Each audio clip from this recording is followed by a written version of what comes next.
Idol, bago pa lang ako sa gym at magsisimula, gusto ko sana malaman ko anong healthy na pwedeng kainin na budget-friendly dahil estudyante ako. Well guys, kung naka-budget tayo, itlog kung pasok sa budget natin. Yung yolk, hanggang 2 times lang sana a day kasi 6 grams of fat yun, lalo na yung large. Tapos ang protein naman nun, 6 grams. Yung egg whites mo, pwede kang umabot ng 1 dosena o 2 dosena, up to you. Tapos ano mas mura, kanin o kamote o okra o broccoli. Kasi yung iba may fiber, mas may nutrients. Yung iba naman complex carbs lang kagaya ng white rice.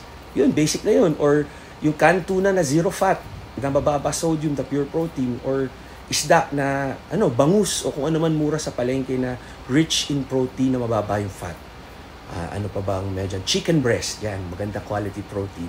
So yun lang yun, yung basics pa ulit-ulit sa timpla na lang tsaka luto. Walang added oil, wag kang magpiprito. Kasi kahit MCT, olive oil, may calories. Tama kayo, mali ako.